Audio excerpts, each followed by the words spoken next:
Arestadong construction worker matapos umanunong ireklamo ng paulit-ulit na pang-aabuso sa menor de edad nitong anak sa Novaliches, Quezon City.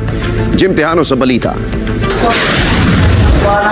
Sa labas ng kanyang bahay sa Barangay San Agustin, Novaliches, Quezon City, inabot na ng mga operatiba ng QCPD Police Station 4 ang 44 anyos na construction worker.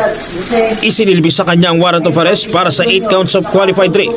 So nag-conduct po tayo ng series ng information gathering, surveillance and stakeout at sa pamamagitan na rin ng continuous na communication natin sa biktima.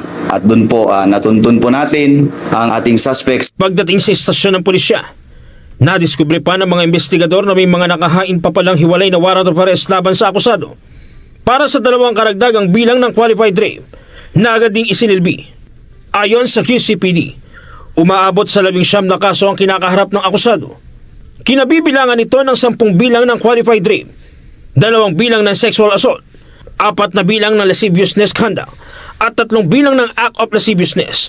Sa investigasyon, lumabas na ang biktima mismong panganay na anak ng akusado na 12 taong gulang pa lamang noong mag-umpisa umanong mga pang-aabuso noong Marso 2021.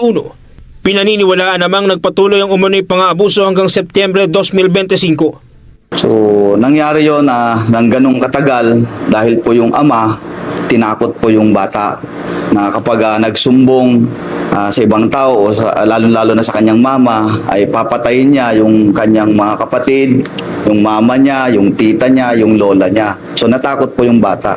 Ayon sa pulisya, nagpasya lamang umano ang biktima na magsumbong matapos maglakas loob na isiwalat sa kanyang ina ang mga nangyari. Dahil dito, agad na dumulog ang mag-ina sa himpilan ng pulisya na nagbunsod sa pagsasampa ng mga kaso laban sa akusado. So by April, dumulog po sila dito sa himpilan natin at nakapag-file po tayo ng kaso. Itinanggi naman ng akusado ang lahat ng paratang laban sa kanya.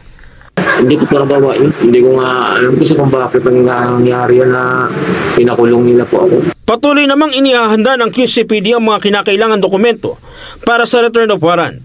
Samantala, mananatili sa custodial facility ang akusado habang dinidinig sa hukuman ng mga kasong isinampalaban sa kanya. Jim Tejano, para sa mata ng Agila, matatag, matapang, matapat.